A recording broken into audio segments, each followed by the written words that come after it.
Hey guys, it's Jacqueline with Stage Right Secrets. I'm here with Sammy Adams. How are you? What's up? I'm awesome. Good to see you again. Good to see you. So, Warped Tour, I have to ask, day off, Walmart run, what do you grab? Ooh, I don't know. We're like such Walmart junkies at this Are point. you? Yes. We always have like a checklist of things that we want to get, like egg crate for your mattress is key. I always just bring a pillow from home. I love those like cooling pillows. Oh yes, those are key. Those are awesome, especially for this tour. We definitely stock up on booze. Okay, what's your drink of choice? We love Tito's. We love Casamigos.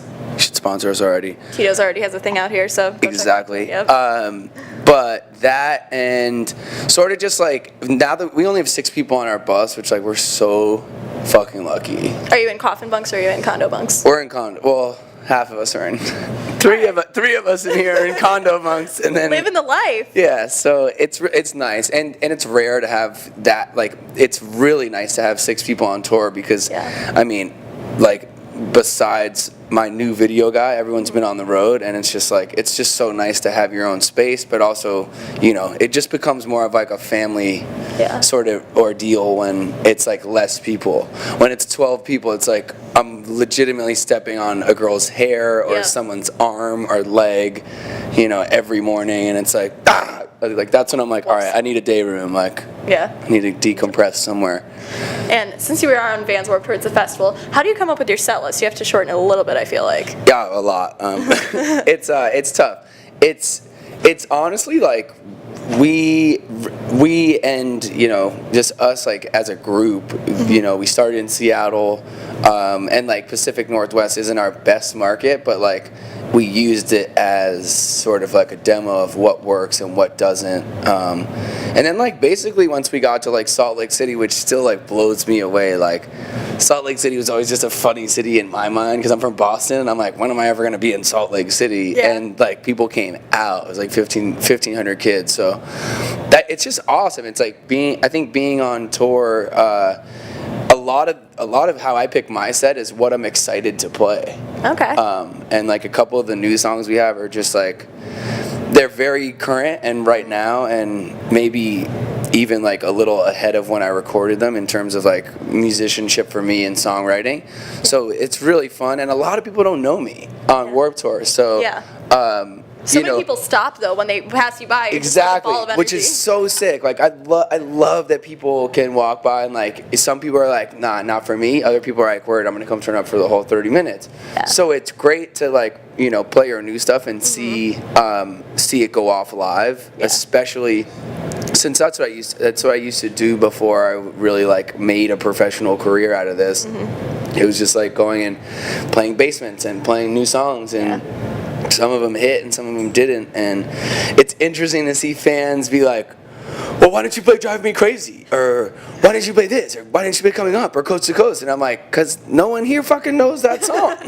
Like, and as much as I want to state me, like I love this new wave of music we have, and it like coexists really well with the old stuff too. So you know, obviously like in Jersey, New York, Boston, I can't not play All Night Longer. Like I have to do that.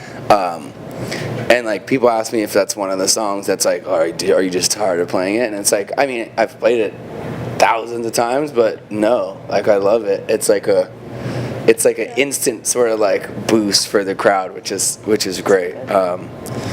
So I don't know. It's like it's such a cool balance of being, you know, like side by side with a group that's making people get on their knees. And then us, you know, having people like jump through the roof. So it's been totally different than anything I've ever done. But man, shouts to Kevin Lyman and Warped Tour because it's been a fucking awesome summer. Definitely. I feel like you're always releasing new music too. So what's on the radar? What's coming up for you? So tons of stuff. I have probably like 15 songs I have to finish when I get home. Wow. Shouts to Decap, shouts to Telecast, Aziz the Shake. What up, boys? But so to break it down, this next song I have coming out called Shining, produced by Ace Harris and 2 of my buddies from Boston, which is so it's so awesome to work with like people that you grew up with. Yeah. They're Berkeley kids, so their musicianship compared to mine is like huge disparity.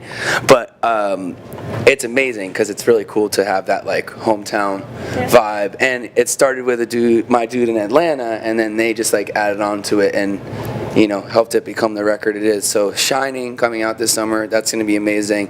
And then one of just like my favorite songs I've ever written called Kiss Me While I'm Driving. But I'm just going to call it Driving because it's a mouthful. Yeah. No pun intended.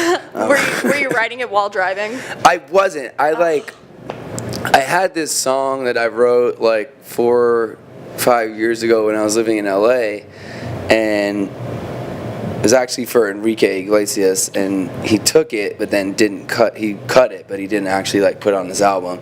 So I remembered that when I heard this production from a couple of my buddies, and it was just like perfect. So I technically didn't take the song from that. I just like took the idea, and it was more like feel like a lot of my songs I come up with visuals before, and like if I can see a visual of the song, it's usually it usually works, just because it's more, I guess, authentic and original. But I'm really excited about that. It's a little bit of it, not a different sound.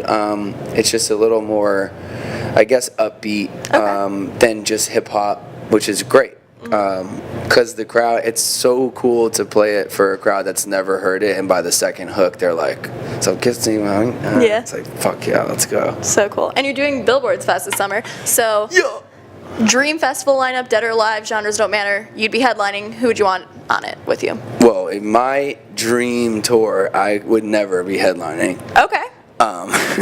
Just because I feel like that's just like so narcissistic and shitty.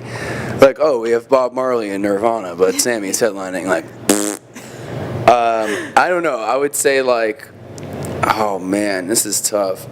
I want everyone from like, I'd like have Madonna open for me, and then maybe do like Celine Dion. I'd probably throw like Michelle Branch and Vanessa Carlton on the same stage just to watch them beef. Dipset, definitely. Nas, Jay-Z, Bob Marley, Nirvana. You got an all-star lineup. I already said Celine Dion. Yeah. She speaking of Billboard, she just blew my fucking brain off with that performance she put on. I was like crying on my couch alone, like, near, far.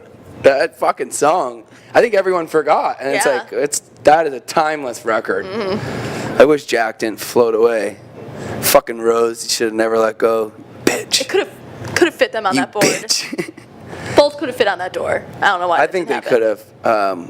But yeah, and then I think I don't know who would finish off the festival. Ooh, yeah, good closer. Probably like Guar.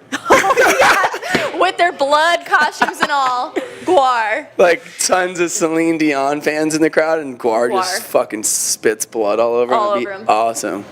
That should be a good collaboration. Or just bring Guar out and have like a stage malfunction where Celine Dion just gets wetted up with blue and red blood. That'd be sick. She probably has better lawyers than everyone, including Kevin Lyman, because she makes $800 million a year in Vegas. But sidebar. Awesome. Well, we can't wait to hear your new music. Thank you so much for hanging with us. Yes, thank you, for sure. Where can people follow you on social media and stalk your life? Twitter is @Sammy Adams. Same for Instagram, and Snapchat is Sandy Adams, because whoever has Sammy Adams, fuck you! Give it back to me. I'm not paying you $10K. And then my website is www.sammyadamsmusic.com, and just stay tuned for the new tunes. It's gonna be it already is a hot summer, but it's gonna be even hotter. Awesome. Cheers. Cheers.